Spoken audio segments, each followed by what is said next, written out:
오늘 본문은 예수님의 두 번째 기도 내용입니다. 자기 자신을 위한 기도 이후에 이제 제자들을 위한 기도잖아요. 그래서 9절부터 한번 읽겠습니다. 내가 그들을 위하여 비옵나니 내가 비옵는 것은 세상을 위함이 아니요 내게 주신 자들을 위함이니이다. 그들은 아버지의 것이로소이다. 자, 처음에 내가 그들을 위하여 비옵나니라고 시작합니다. 그들, 제자들 말하죠. 제자라고 하면 1차적으로 당시 주님과 함께 있던 제자들을 말합니다만 포괄적으로 내게 주신 자들이라고 말씀하셨기 때문에 지금 예수를 믿고 구원을 받은 저와 여러분들, 이 우리들을 향한 기도문이 이제 시작되는 것입니다. 예수님을 따르기로 한 우리들 모두가 사실은 제자의 개념인 것이죠. 요한복음 17장은 이게 하나님이 하나님께 드리는 기도라고 그랬죠. 그래서 애초부터 우리가 다 이해하기에는 이게 넘사벽입니다. 제가 이 말씀을 한 절 한 절 묵상하면서 단 한 구절에 창세기부터 요한계시록까지 여러 번을 들락거리게 만드십니다. 제 사명이 뭐냐면 저만 아는 게 중요한 게 아니라 그걸 전해야 되는 거잖아요. 그래서 대언을 해야 하는 것인데 이렇게 엄두가 안 나요. 오늘도 참 어느 정도 성공을 할지 미지수입니다. 제가 깨달은 내용도 이 본문의 진정한 깊이에 비하면 턱없이 모자라지만 또 그 모자라는 정도마저도 여러분에게 적용을 시켜 풀어드리려고 하면 글쎄요, 하여간 뭐 요한복음만 한 10년 정도는 해야 될 것 같다라는 생각이 들어요. 목사님 뭐 그렇게 또 유난스럽게 말씀하십니까? 대강 뭐 이제 그렇고 그런 내용 같은데 그냥 좀 쉽게 갑시다. 이제 그러실 분들이 있을지도 모릅니다만. 근데 이게 절대로 이렇게 쉽지가 않아서 참 문제입니다. 저는 이제 일단 가장 기본적인 작업을 먼저 하는데 우리말 이 성경 번역 이전에 이제 원문을 놓고 이렇게 하나씩 분석을 하는 작업을 합니다. 설교라는 게 무슨 뭐 박사학위 논문 쓰는 것도 아닌데 뭐 차라리 논문을 쓰라면 오히려 그렇게 안 할 것 같아요. 설교는 사명을 감당하는 차원이기 때문에 대강 할 수 없는 그런 영적 책임감이 무겁습니다. 그리고 적어도 최선을 다해서 틀리지 않으려고 해야 되는 그런 어떤 각오도 분명히 있어야 마땅하다라고 생각을 합니다. 제가 이렇게 이제 녹두리를 늘어놓는 거는 예수님이 하신 기도를 인간인 제가 풀어서 뭔가 설명을 해드린다는 게 참 송구스럽고 또 주제넘고 또 아무리 애를 써도 결코 이 내용을 충분히 전할 수 없는 그런 차원의 내용이라서 그저 이제 저 자신의 부족함을 고백드리면서 이제 셀프 변호를 한번 이렇게 해보는 겁니다. 그러니까 여러분 오늘도 사실 참 난해할 수도 있습니다만은 의도하는 것이 뭔가를 꼭 붙잡아서 그 메시지에 대하여 어떤 그 확신과 또 그 메시지를 붙잡고 기도할 수 있는 마음을 갖고 돌아가실 바라면서 자, 그러므로 이 17장은 내내 제가 말씀드린 것처럼 이제 우리가 붙들어야 될 그 중요한 메시지, 어떤 포인트 하나를 잡아서 거기에 집중해서 해석을 하는 방식을 취하기로 했습니다. 그렇게 말씀드렸죠. 그러면 오늘 이 본문 가운데 우리가 집중해야 될 영적 테마는 뭐냐? 그 부분을 일단 전제를 하고 살펴보도록 하겠습니다. 지금 두 번째 기도가 시작되는데 두 번째 기도는 제자들을 위한 기도문인데 자, 이 당시 제자의 상황이 어때요? 이제 주님이 십자가에 달려 죽으시고 실제로도 뿔뿔이 흩어져 버렸습니다만 아직 흩어지기 전에 십자가 전에 지금 상황이죠, 이때가. 그래서 이미 앞으로 되어질 그런 두려움 그리고 그런 고난과 방황들 그런 것들이 몰아칠 것을 아시는 주님이 저 앞부분에서부터 야, 내가 죽는 거는 멀어지는 거 아니야? 더 가까이 오는 거야. 아예 너희 안에 들어갈 거야. 그런 메시지로 저들을 위로하고 힘을 실어주면서 성령의 존재를 언급하시고 그래서 이제 곧 오게 된 것 아니겠습니까? 이제 기억하시죠? 그래서 아주 간단하게 말하면 하나님 아버지 이제 쟤들이 참 이제 힘들어질 건데 말입니다. 그 하나님이 좀 도와주셔갖고 망가지지 않게 하시고 잘 좀 보존해 주세요. 그 기도를 이제 하시는 거죠. 그게 쉽죠? 자, 우리 11절 보겠습니다. 거기 보존이란 단어를 보세요. 나는 세상에 더 있지 아니하오나 그들은 세상에 있사옵고 나는 아버지께로 가옵나니 거룩하신 아버지여 내게 주신 아버지의 이름으로 그들을 보존하사 우리와 같이 그들도 하나가 되게 하옵소서. 자, 그 다음에 12절도 한번 보겠습니다. 내가 그들과 함께 있을 때 내게 주신 아버지의 이름으로 그들을 보전하고 지키었나이다. 그 중에 하나도 멸망하지 않고 다만 멸망의 자식뿐이오니 이는 성경을 응하게 함이니이다. 여기도 이제 보존. 그러니까 여기까지는 뭐 어려운 거 하나도 없습니다. 하나님 보존 좀 해주세요. 쟤들 상황 어렵게 됩니다. 잘 지켜주세요. 그거잖아요. 그 기도하는 거. 그럼 이제 결론 나온 거니까 이제 마무리를 간단하게 하면 되는 거죠. 자, 성도 여러분, 하나님이 여러분을 보존하신답니다. 믿으시면 두 손 들고 아멘. 이러면 이제 다 아멘하고 또 목사가 시키니까 잘 따라 하잖아요. 이제 그렇게 끝내면 되는 거예요. 저도 이제 사실 가끔은 그렇게 좀 설교를 하고 싶습니다만 제가 이제 그게 안 돼요. 참 그렇게 그냥 대강 넘어갈 수가 참 없습니다. 왜냐하면 이제 두 손 들고 아멘하고 좋다고 집으로 돌아가서는 보존된 인생을 사는 게 아니라 다 망가져서 사는 것을 제가 목회하는 내내 늘 바라보고 있기 때문입니다. 저만 그렇게 바라본 게 아니라 예수님도 사실 그 현실을 바라보고 계셨죠. 대표적으로 측근에 있는 가롯 유다로부터 시작하여 그 나름대로 수제자라고 불리우는 수많은 제자들 중에 그렇게 잘 보존된 상태로 신앙을 굳건히 지켰던 자들이 별로 없었죠. 오늘 그 얘기를 한번 풀어보는 것입니다. 자, 만약에 하나님이 보존을 하시기로 작정을 하고 이리저리 돌봐주고 같이 밥도 먹고 예수님이 마치 유다를 데리고 다닌 것처럼 같이 돈도 좀 나눠 쓰고 같은 방향으로 잘 걷고 데리고 다니고 그랬는데 배신을 때리네요. 그럼 어떻게 할 거냐 이거예요. 내칠까요? 야, 네가 잘못한 거지. 그러니까 나는 너를 보존하려고 노력 많이 했단다. 근데 네가 배신 때렸잖아. 나보고 이제 더 이상 뭐 어떻게 하라고. 그러실 수 있잖아요. 하나님 입장에서. 그렇다면 잘 한번 생각해 보세요. 예수님이 하나님께 얘를 좀 보존시켜 달라고 지금 기도를 한 건데 그 기도가 이루어진 건가요? 안 이루어진 건가요? 보존시켜 달려는 얘가 배신을 때려버리면 그 기도가 이루어진 게 아니죠. 아유, 목사님 그 가롯 유다만 그러지 저는 괜찮은데 여러분이 뭐가 괜찮아요? 우리 다 가롯 유다와 같이 얼마나 수많은 배신을 때리고 살아갑니까? 그런데 우리로 하여금 하나님 쟤 좀 보존시켜 주세요라고 예수님이 기도를 하신단 말이에요. 근데 예를 들면 유다 같은 존재라든지 뭐 우리만 봐도 마찬가지지만 보존이 안 된 거니까 그 기도는 안 이루어진 기도죠. 그럼 기도가 안 이루어졌다면 별 의미가 없는 거고 이게 적어도 예수님의 기도 아닙니까? 근데 그 예수님의 기도조차 안 이루어졌다면 우리 같은 사람들이 기도할 때 뭔 그런 기대가 생기겠어요? 아이 근데 저 목사님 주님의 기도도 전에 안 이루어진 거 있잖아요. 누가 그래요. 그래서 뭐 언제 안 이루어졌는데요? 그랬더니 그 뭐 겟세마네 기도 그건 이루어지지 않았잖아요. 그렇게 나오시는 분들이 있어요. 근데 그 기도가 왜 안 이루어졌어요? 그 기도는 퍼펙트하게 이루어졌죠. 이 잔을 피하길 원했지만 피해 달라고 기도한 게 아니라 하나님 뜻대로 되게 해달라고 기도한 거죠. 언제 피하게 해달라고 기도했습니까? 아버지 뜻대로 다시 말하여 마시겠다고 기도한 거죠. 그러니까 이렇게 참 뻔한 내용도 우리의 인식 속에 뭐가 있냐면 예수님께서 이 잔을 피하게 해달라고 기도를 했다라는 어떤 느낌을 계속 갖고 있단 말이에요. 왜 그러냐? 사람의 죄성 때문이에요. 늘 자기가 중요하게 생각하고 자기가 이루고 바라고자 하는 마음이 저 깊은 곳에 있다 보니까 어느 순간 내 생각과 진단과 판단도 그냥 그렇게 오해를 하거나 착각을 하는 식으로 진단을 하는 경향이 있다라는 것입니다. 하여간 자, 그래서 이제 오늘 본문을 잘 보시면 우리가 믿음 생활할 때 분명하게 짚고 가야 될 문제가 드러나 있으면 알게 되는데 잘 보세요. 주님이 보존을 기도하신 그 대상은 모든 사람들, 세상 모든 사람들이 아니라 하나님이 주신 선택받은 자들입니다. 9절 다시 볼게요. 내가 그들을 위하여 비옵나니 내가 비옵는 것은 세상을 위함이 아니오. 그죠? 그러니까 예수님이 지금 기도하는 것은 무슨 말이죠? 이 세상을 보존해 달라고 하는 게 아니란 말이에요. 구체적으로 말하면 믿지 않는 사람들까지도 보존해 달라는 기도가 아니라는 말이다. 그럼 뭐요? 내게 주신 자들을 위함이다. 그러니까 내게 주신 그 자들을 보존해 달라. 이 말입니다. 그러니까 여기까지는 다 이해하잖아요. 어려운 거 하나도 없습니다. 자, 이제 이후 이제 정신줄 놓으시면 이제 다 놓쳐요. 자, 보십시다. 우리는 누구죠?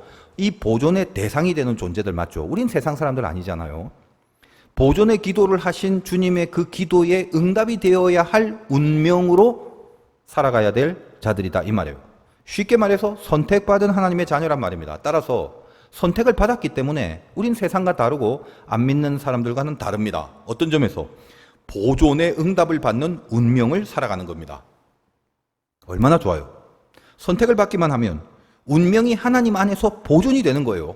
내 구원도 지켜지고 신앙도 지켜지고 하나님과 함께함이 지켜집니다. 예수님께서 그렇게 해달라고 기도를 하셨는데 세상에 예수님의 기도가 이루어지지 않는 경우는 없잖아요. 더 이상 바랄 게 없는 거죠. 자, 그렇다면 이제 남은 건 뭐냐? 과연 나는 선택받은 존재인가? 그게 제일 중요한 거죠. 이 보존의 약속도 그리고 주님이 그 기도했던 그 보존의 기도도 그 기도의 효력이 나한테 있으려면 일단 내가 선택받은 존재가 되어야 한다는 사실입니다. 그렇다면 질문. 그럼 여러분들은 선택받은 자들인가요? 오늘 여기에 대하여 자기 자신의 답을 꼭 가지고 가셔야 합니다. 일단 선택받은 자가 맞다 그러면 그럼 무엇으로 그 점을 판별할 수 있습니까? 선택받았다는 기준이 뭐예요? 우리 이제까지 교회 다니면서 수없이 들었던 거죠. 간단합니다. 그러면 하나님을 믿는 거, 예수 그리스도가 나의 죄를 위해서 대신 죽으신 그 복음을 믿는 거, 그 믿음이 있다면 그것은 선택받았다라는 거기 때문에 그 믿음으로 선택됨을 판별하는 거죠. 뭐 다 배웠잖아요. 기본적인 내용입니다. 자, 이제 여기서 조금 더 들어갑니다. 자, 그러면 그 믿음이란 게 뭐냐, 그러면. 내가 믿는다는 것으로 선택받았다는 것이 증명되는데, 그렇다면 그 믿는다는 게 뭐냐? 여기서 분명히 아셔야 될 내용이 있다라는 거예요. 우리가 예수를 믿어서 믿음을 얻었다라고 얘기를 해야 됩니까? 믿음이 주어졌기 때문에 예수를 믿었다라고 이야기를 해야 되는 겁니까? 이제 큰일 났죠. 이게 이제 어려워지는 거예요. 이런 질문들이 어렵게 느껴지는 것은 우리가 이 믿음이란 개념을 성경적 개념으로 처음부터 배웠어야 되는데 조금 이것을 잘못 알아왔기 때문에 진짜 개념을 분명히 붙들고 살지 못한 헷갈림이라는 거예요. 다시 생각해 보세요. 우리가 예수를 믿어서 믿음을 얻은 건가? 아니면 믿음이 주어졌기 때문에 예수를 믿은 건가? 이 말이에요. 자, 정답은 두 번째입니다. 설명을 해드리면 이게 지금 제가 무슨 지적을 하려고 하는 건가 하면 믿음이라는 게 하나님의 것이다라는 거예요. 이제껏 우리가 뭐 구원, 복음, 그리고 최근에 영광 이런 걸 다루면서 그것들은 하나님의 것이기 때문에 원래 하나님 쪽에 있었던 내용들이라고 말씀을 드렸습니다. 그렇죠. 내가 뭘 좀 잘 해내갖고 그게 조건이 돼서 영광을 드린다는 말을 하지 말라고 했습니다. 믿음도 마찬가지예요. 믿음은 원래 나에겐 없는 겁니다. 그건 하나님의 거라고요. 우리는 믿으려고 해도 안 되는 거예요. 우리 안에 없는 거단 말이에요. 그래서 우리는 전도에 미련한 것이라는 표현을 많이 하죠. 여러분이 예수 안 믿는 사람을 답답해 여겨갖고 그 사람을 아무리 설득하고 이해시키려고 오만 노력을 한번 다 해보십시오. 그게 조건이 돼서 그에게 믿음이 들어가지는 않습니다. 그럴 것 같으면 하나님 나라를 위해서 그냥 전도 훈련을 다 만들고 무슨 전도 학교 이런 거 세워갖고 총체적으로 전문적으로 그 훈련을 시키면 훨씬 많은 사람들이 전도 되겠네요. 그래서 시중에는 그런 노력들을 많이 합니다. 무슨 전도의 훈련 뭐 어쩌고 저쩌고 필요 없다는 게 아니라 필요하죠. 중요하죠. 귀합니다. 그러나 아셔야 돼요. 그거 갖고 되는 게 절대 아니더라. 그러니까 어떤 사람은 정말 뜬금없는 그런 별것 아닌 한마디 두마디 말에 성령이 그에게 믿음을 주셔갖고 예수를 믿게 되는 케이스들도 많고요. 또 어떤 사람들은 뭐 세상에 아주 그냥 천재적인 석박사들을 모셔다 놓고 아무리 설득을 하고 설명을 하고 이해를 시켜도 씨알도 안 먹히는 케이스가 얼마나 많습니까? 그러니까 여러분들이 이 전도를 갖고 무슨 이렇게 난상 토론을 통해서 뭔가 반드시 심어 놓고야 말리라, 반드시 믿게 해버리고야 말리라라는 그건 쓰잘데없는 각오를 하지 마십시오. 그건 하나님의 방법이 아니라는 거예요. 하여간 명심하십시오. 노력은 하되 분명히 알아야 될 게 뭐다? 믿음은 인간의 것이 아니고 인간이 만들어내는 게 아니다는 거예요. 하나님의 것이다라는 것부터 일단 명심하시란 말이에요. 그걸 아는 게 굉장히 중요합니다. 그 하나님이 주셔야 우리가 믿게 되는 거죠. 요즘도 이제 그 찬양을 부르는 것 같은데 이런 거 있잖아. 나의 발은 춤을 추고 나의 손은 손뼉 치며 나의 입은 기뻐 노래 부르네 이런 거 있어요. 신나잖아요, 박자가. 제가 이제 예전에 그 노래를 부르면서 신난다 노래가 하면서 문득 이제 좀 생각이 조금 제가 집요하다 보니까 그 생각을 한번 해본 거예요. 나의 발은 춤을 추며 춤추는 게 내가 아니라 내 발이야? 나의 손은 손뼉 치며 그 손뼉 치는 게 내가 아니라 내 손이야? 그 생각을 해보는 거예요. 이게 좀 제가 좀 집요한데 그러다가 조금 더 잔인한 생각을 하게 됐습니다. 만약에 내가 목이 잘려버리면 그런데도 내 발이 여전히 춤을 추고 내 손이 손뼉을 친다면 그건 좀비라고 해야죠. 그거는 사람이 아니라. 그러니까 무슨 말씀인지 아시죠? 근데 만약에 우리가 그 찬양을 부를 때 야야야 말도 안 된다. 어떻게 손이 지가 알아서 손뼉 치냐. 그 가사 바꿔라. 이렇게 하는 사람 없습니다. 왜요? 다 알아요. 내가 손뼉 친다는 거 다 압니다. 그거를 내 손이 손뼉을 친다고 표현을 했을 뿐이란 말이죠. 여러분 예수를 믿는다라고 말할 때 내가 믿는 게 아닙니다. 나에게 하나님이 주신 그 믿음이 믿는 겁니다. 그거를 이런 식으로 길게 설명할 수 없으니까 나는 예수를 믿습니다라고 그렇게 말을 할 뿐입니다. 마치 뉘앙스가 내가 뭔가 잘해서 믿게 된 것 같은 뉘앙스를 주지만 그 내면에 감추어져 있는 진의가 그런 거죠. 손이 손뼉을 치는 게 아닌 걸 알지만 손이 손뼉을 친다라고 말을 하는 것 뿐입니다. 우리에게 하나님이 믿음을 주셨기 때문에 그 믿음으로 예수를 믿게 된 것이고, 그래서 예수를 믿어서 내가 구원을 받았다라고 고백을 할 뿐이지, 실은 그 안에 진의는 믿음이 내 것이 아니다라는 것을 명백하게 알면서 그 고백을 하셔야 되는 거예요. 아유, 뭐 그리 복잡해요. 그러지 마십시오. 이게 굉장히 중요한 겁니다. 그러니까 이 개념을 모르면 생각해 보세요. 나는 예수를 믿습니다라는 고백이 아무리 강하고 뜨겁고 확신에 차 있다 할지라도 그 중심에는 이 믿음이 하나님께로부터 온 것이다라는 개념을 놓쳐버리면 아무리 강하고 뜨겁다 할지라도 이 중심에 뭐가 있냐면 나라는 자아가 시퍼렇게 도사리고 있게 되는 거고, 만약 믿음이 하나님께로부터 온 거라는 개념을 분명히 아는 상태에서 나는 예수를 믿습니다라고 고백을 한다면 거기에는 내가 아니라 이상하게 그 하나님이 뜨겁게 부각이 되는 그런 심령의 상태로 고백을 하게 되는 거예요. 이건 차원이 다른 거예요. 내가 부각이 되는 그 고백이라면 이런 거예요. 지금은 믿습니다 하지만 수틀리면 당장이라도 아유 나 안 해. 아유 관도 취소할래. 그렇게 가는 거고요. 저 그런 사람들 많이 봤어요. 하나님이 부각이 되는 고백으로서 내가 예수를 믿습니다라고 하면 내가 비록 못나지고 실패하는 경우가 있다할지라도 그 믿음을 버릴 수 없는 신앙으로 품고 있게 되는 거거든요. 내 자아가 강하게 부각되면서 예수를 믿겠다라고 고백을 하는 사람은 이런 거죠. 야, 나는 이렇게 잘해서 믿게 됐는데 말이다. 너 왜 안 믿어? 내가 믿었기 때문에, 내가 내 의지로 믿었기 때문에 너는 왜 안 믿냐라고 전도를 하면서 그 사람을 향하여 눈을 부라리고 전도를 하는 법이에요. 그러나 하나님이 부각되는 고백, 하나님이 주신 믿음 때문에 믿게 되었다는 그런 의미에서 내가 예수를 믿는다라고 고백을 하는 사람은 내가 이렇게 믿고 있다는 사실을 눈물겹게 감사하며 저들에게 그 은혜를 나누려는 마음으로 겸손하게 전도를 하게 되는 겁니다. 얼마나 큰 차이가 나는지 여러분 아셔야 돼요. 자, 그럼 다시 정리하고 갑시다. 선택받은 자라면 예수를 믿게 된 사람인데 그 믿음은 하나님이 주신 것이기에 우리가 예수 믿는다는 사실도 이미 우리에게 하나님이 주신 그 믿음 때문에 예수를 믿게 된 것이다. 이제 그걸 말씀드린 겁니다. 하나님이 주신 믿음으로 우리가 믿는다면 그 믿음을 주신 하나님이 워낙에 신실하신 하나님이신데 그 하나님이 주신 믿음인데 하나님께서 혹시 기분이 나쁘시거나 삐지시거나 우리 하는 싸가지를 보면서 야야 너 싹수가 벌써 노랗다. 관둬라 야. 안 되겠다. 처음엔 내가 너를 좀 잘 봐줬는데 너 아웃이야. 그렇게 하실 수 있겠냔 말이에요. 그 신실하신 하나님이 친히 주신 믿음이 그렇게 바뀌어지고 고쳐지고 포기되고 취소될 수 있겠냐 이 말입니다.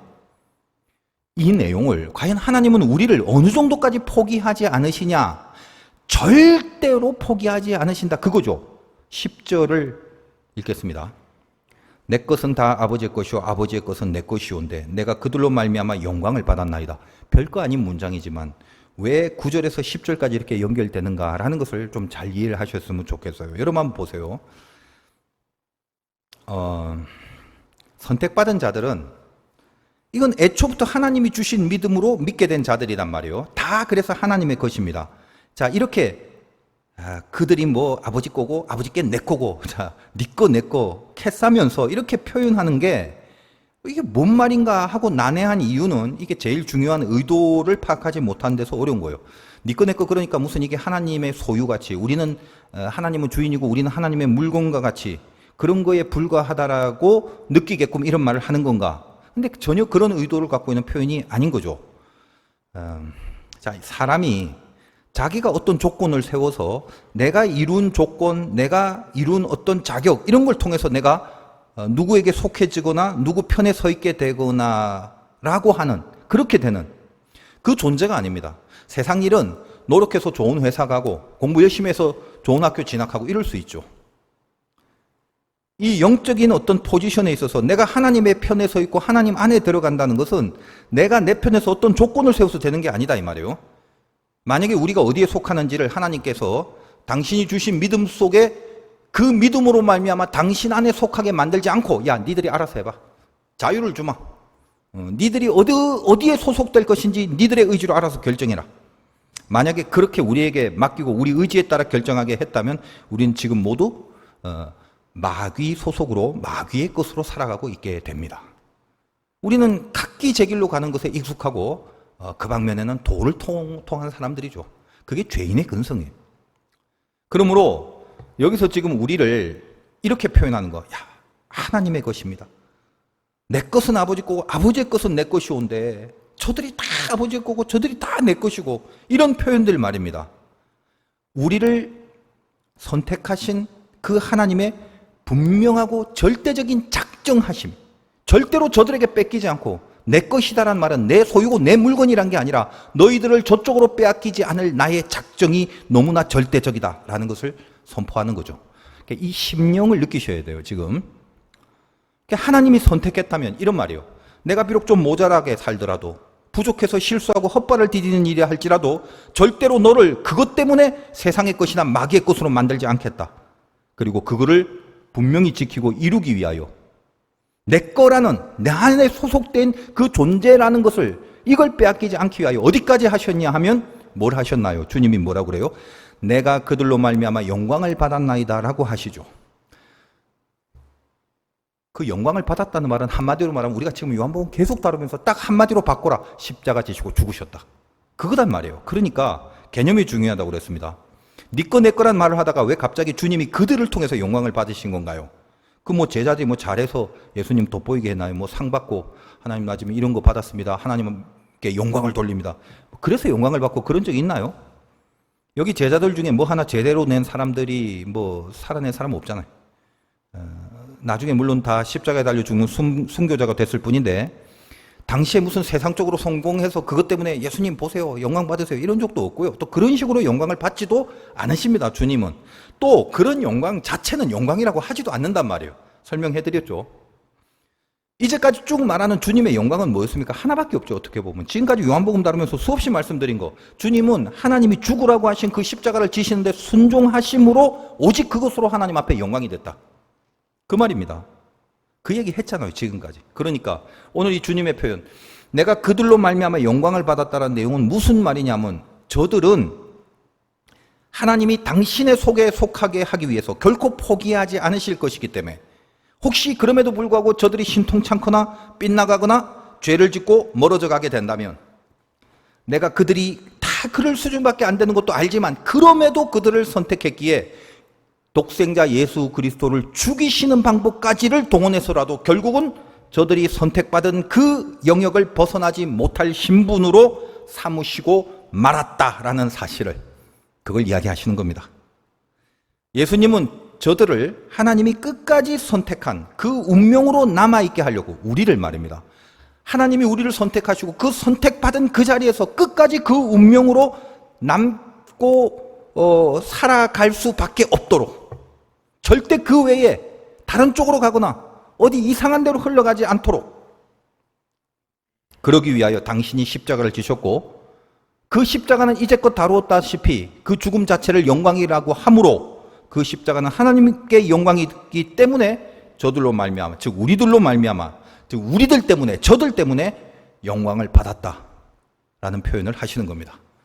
진작에 이 10절의 번역을 지금 제 이렇게 설교처럼 풀어서 했으면 참 좋았을 것이다라는 생각을 해봅니다. 아니, 뭘 그렇게 길게 말씀하셔요? 아직 잘 모르겠는데요. 혹시 그러시는 분 있습니까? 그들로 말미암아 영광을 받았나이다.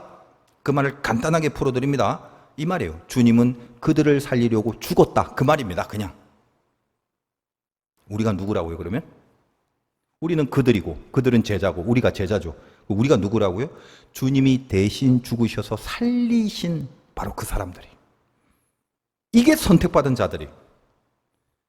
지금 이 말씀을 검처럼 들으시는 분들에게 지금 여러분 앞뒤 좌우에서 마귀가 어떻게 하면 요거 내 거 만들지, 내 소유로 선택하려고 도사리고 있다가 이 진리의 말씀에 칼을 맞고 쓰러지고 도망가고 넘어지고 있다는 사실을 느끼시기 바라요. 사탄이 하늘로부터 번개같이 떨어지는 것을 보게 되는 일들이 생기는 것입니다. 하나님의 진리가 임하면. 자, 이제 여기서 끝내면 딱 좋아요. 시간도 그렇고. 여러분은 하나님이 이런 식으로 선택받은 자들, 절대로 빼앗길 수 없는 하나님의 소속입니다. 아멘하고 집에 돌아가면 좋죠. 근데 이제 괜히 쓸데없는 말 하지 말고 계속 쭉 가겠습니다. 연결해서 11절 보세요. 나는 세상에 더 있지 아니하오나 그들은 세상에 있사옵고 나는 아버지께로 가옵나니 거룩하신 아버지여 내게 주신 아버지의 이름으로 그들을 보존하사 우리와 같이 그들도 하나가 되게 하옵소서. 자, 뒤에 하나가 되게 하옵소서라는 말은 상당히 중요하지만 앞으로 계속 나오고 뒷부분에 또 주제로 부각되기 때문에 그때 가서 다루고 지금 11절에 핵심 렌즈를 끼고 보셔야 돼요. 핵심이 어디에 있느냐? 아버지의 이름으로 그들을 보존하사 그 부분입니다. 지금 예수님이 기도하시고 있는 거죠. 자, 하나님 하여간 이리하여 이렇게 선택받은 자들을 위하여 기도하옵나니 하나님 그들을 보존해 주세요. 그럼 그들을 보존하기 위하여 나를 죽게 하시고 이미 그들에게 믿음을 주셔서 이제 저들이 내가 십자가 지는 이 십자가의 죽음을 믿게 된 것이니까 하나님 참 이쯤 하셨으면 참 귀하고 감사합니다. 하실 일 다 하셨잖아요. 그 끝까지 보존하시는 그 일을 앞으로도 내내 취소하시면 안 되는 줄 믿습니다. 아주 쉽게 말하면 이제 뭐 그런 내용의 기도입니다. 자, 그러면 하나님이 그 보존하시는 그 정도가 어느 정도까지인가를 이 기도 속에서 언급하시는데 이 기도는 하나님이 하나님께 하는 기도지만 우리에게 읽히도록 밝히면서 하시는 기도이기 때문에 이 글을 읽는 우리가 이 기도 속에 메시지를 받아야 되는 거죠. 뭐요? 그 보존하시는 정도가 어느 정도인가를 우리 보고 느끼라는 거예요. 그래서 우리의 심금을 울리게 합니다. 이런 거요. 난 이제 십자가에 죽을 거고 이 11절 본문이 나는 세상에 더 있지 아니하오니 그잖아요.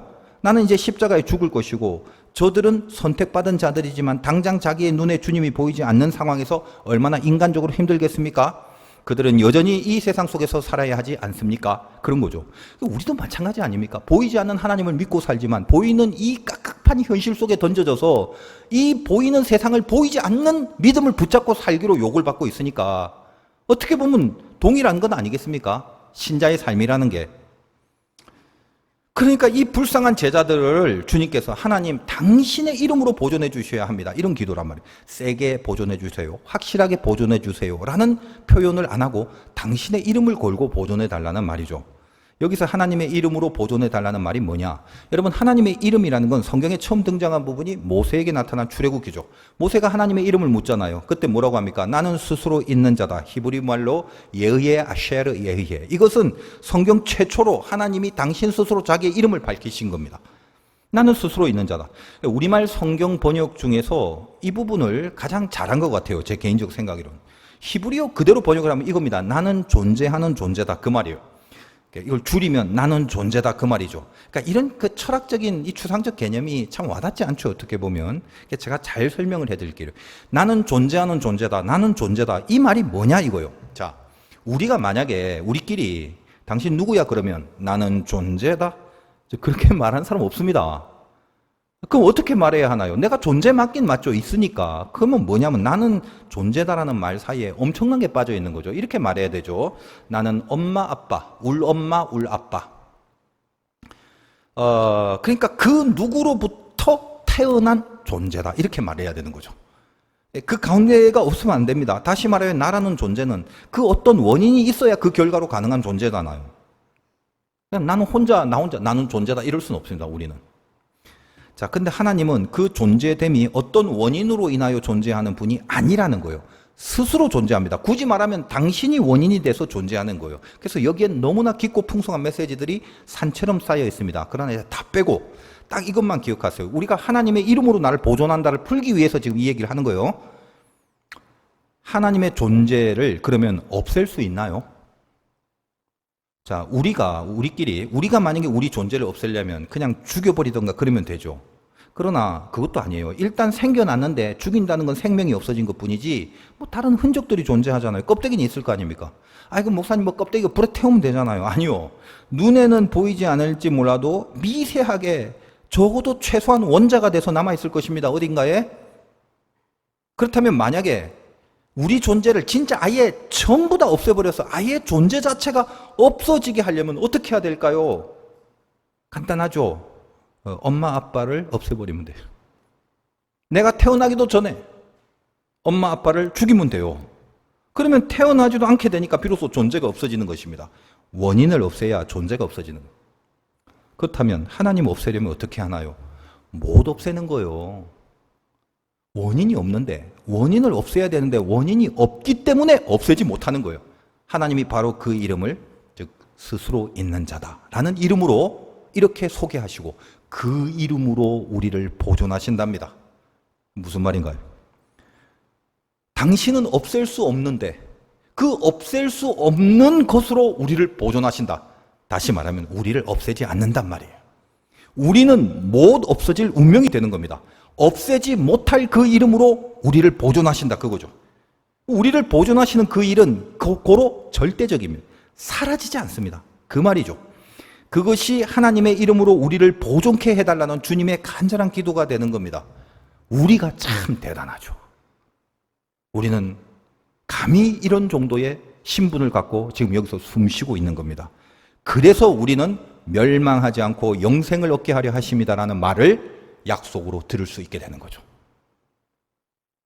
12절 보십시오. 멸망하지 않는다는 표현이 나오는지.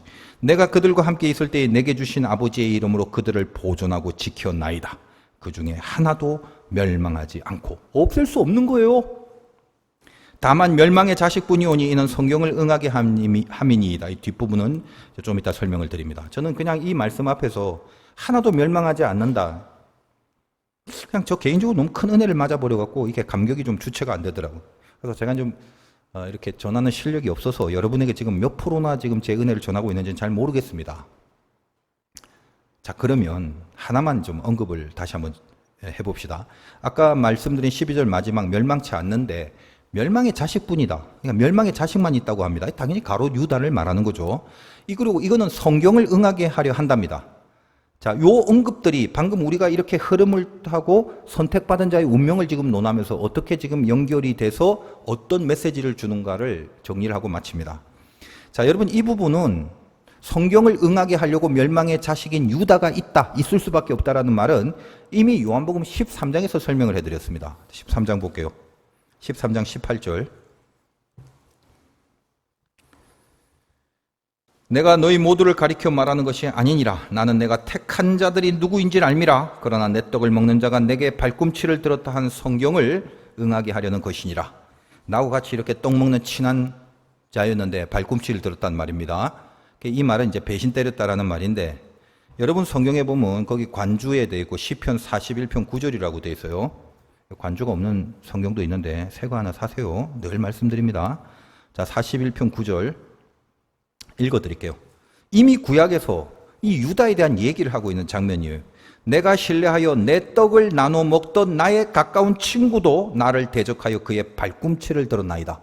그래서 이 구약의 이 사건이 신약에서 가롯 유다로 적용이 되고 그 사건을 다시 오늘 17장에서는 이 유다에 대한 얘기, 멸망의 자식은 있습니다 라는 얘기를 한 번 더 언급을 하는 부분이더라 라는 거예요. 자, 그러면 왜 지금 제가 이 얘기를 하냐면 여러분 우리가 가롯 유다 같은 얘기가 나올 때마다 우리 생각이 늘 어떤지를 한번 확인해 보세요. 지금 우리는 선택받은 신분에 대해서 감격하게 지금 논하고 있는데 이 선택이라고 하면 장로교에서는 보통 예정이란 말과 함께 사용합니다.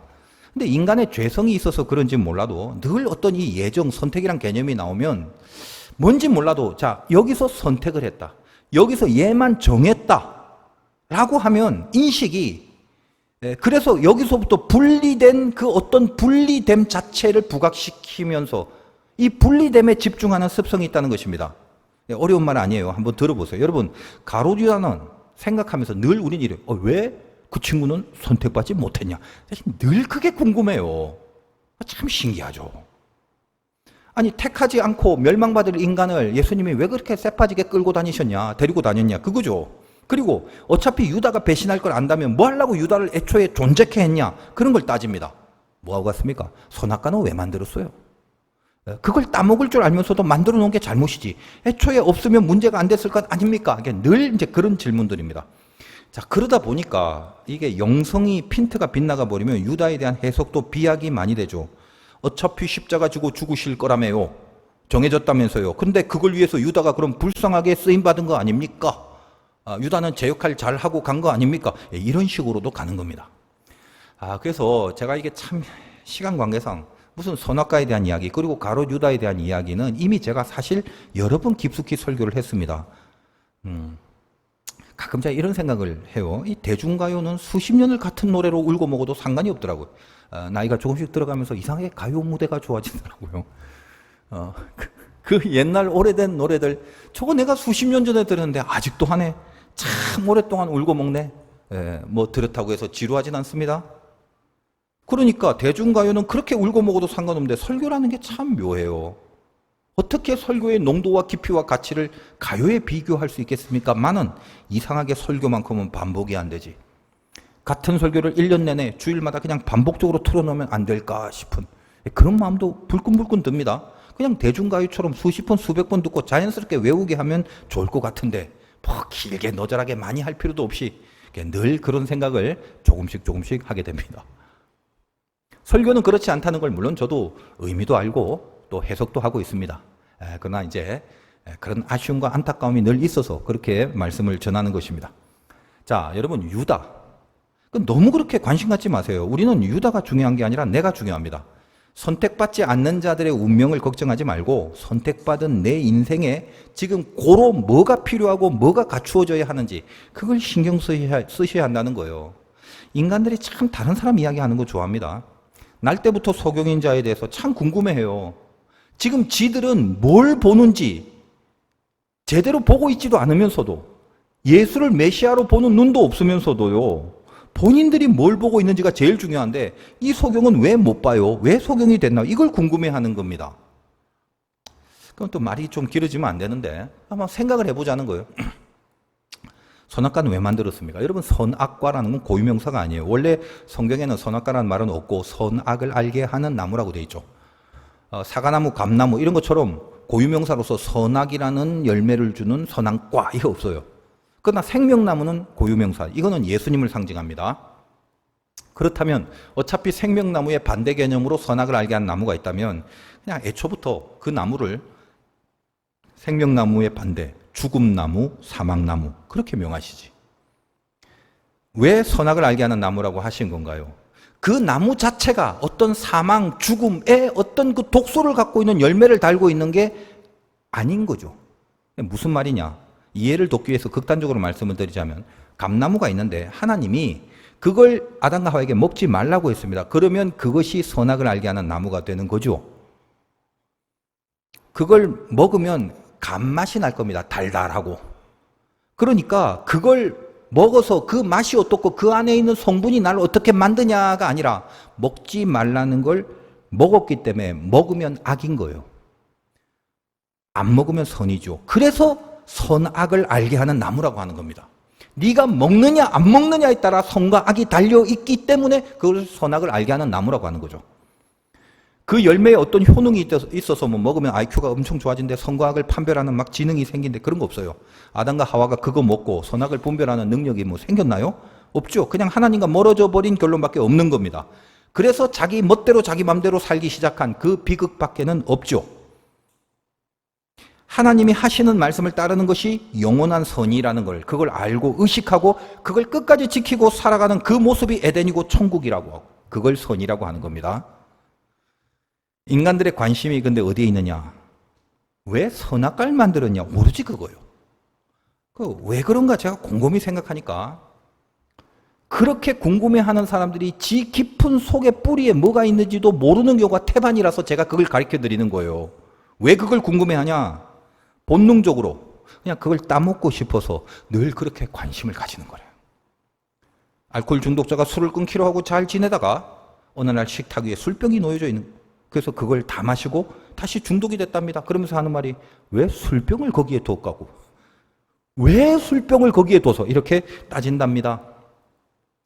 왜 선악과를 만들었냐라고 따지는 사람들의 본성에 뭐가 있죠?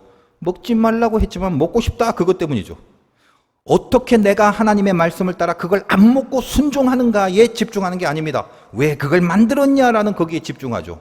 그 밑에 뿌리의 본성에 뭐가 있는지 보시라 이 말이에요. 아주 깊은 찔림이 있어야 됩니다. 동일하게 가로주다를 왜 만들었냐 그거죠. 제가 해석을 해드린 부분도 있지만 오늘은 이제 그 해석까지 말씀을 드리지 않겠습니다. 그냥 참고로 잠깐 언급하면 뭐라고 그랬습니까? 제가 유다는 정치적 메시아를 기대했죠. 예수님 앞에. 근데 결국 나중에 예수님께서 십자가에 달려 돌아가시는 거 알고 자기가 기대한 정치적 메시아로 살아가지 못할 것을 완전히 인식하고 나서 드디어 차라리 내가 메시아적 자리에 오르려는 의도로 은 30에 주님을 팔았다라는 참 깊은 말씀을 전해드렸습니다. 요한복음 어딘가에 있어요. 그 내용이. 그래서 오늘은 그런 신학적 해석이 아니라 노골적으로 찔러보는 것입니다. 사람들이 특히 안 믿는 사람들 혹은 믿는 가운데도 믿음 없는 사람들의 대부분 이런 성향이 강해요. 뭔 성향이 강하냐? 아이, 유다를 왜 만들었어? 그것이 관심사가 됩니다. 아까 제가 늘 언급해드린 흐름을 따라서 본다면 그 마음의 밑바닥에 유다처럼 죄를 짓고 싶은 거죠. 유다가 저지른 죄를 뭔가 핑계 삼고 그래서 뭔가 말도 안 되는 논리로 유다를 변호하려는 심보가 그게 뭐죠? 내가 자기가 저지른 죄에 대해서 변호를 받고 싶은 거다. 이 말입니다. 아니라고요? 저 깊은 곳에 자기도 그럴 줄 몰랐던 죄에 대한 동경이 있습니다. 오늘 찔리고 가세요. 내가 잘할 거에 대해서 집중력은 없고 남 얘기 좋아하고 유다 왜 만들었어? 선악과 왜 있어? 못 믿겠어? 안 믿겠어? 말도 안 돼? 라고 하시는 분들 가슴에 찔림을 갖고 돌아가시다 이 말이에요. 왜 그것이 나에게 비판적인 관심이 되는지 유다의 존재를 궁금하게 만든 이유가 그겁니다. 여러분 한번 생각해 보세요. 출애굽한 이스라엘이 집중해야 되는 게 뭐죠? 왜 애굽에서 구별되어 나온 건가요? 우리가 왜 선택을 받아서 따로 나왔나요? 오늘 선택받은 자의 운명이 말씀 제목이잖아요.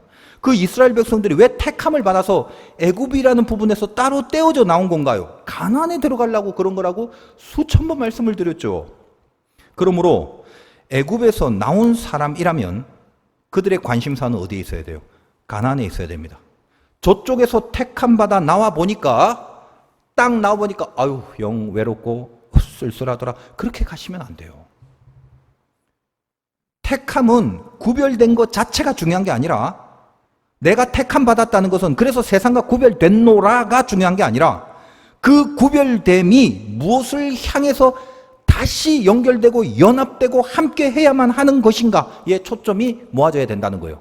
이 에너지를 발산하고 있습니까? 애굽에서 나와서 바로와 구별이 되었다면 이제는 여기서 텐트 치고 눌러 앉겠습니다가 아니라 이제는 바로 그 하나님과 내가 반드시 붙어 있겠다라는 집중이 생기고 그것이 초미의 관심사가 돼야 되는 거다 이 말이에요. 그러나 만약 이 가나안에 관심이 없으면 왜 우리를 빼내와서 이 고생을 시키냐 그렇게 되는 거죠.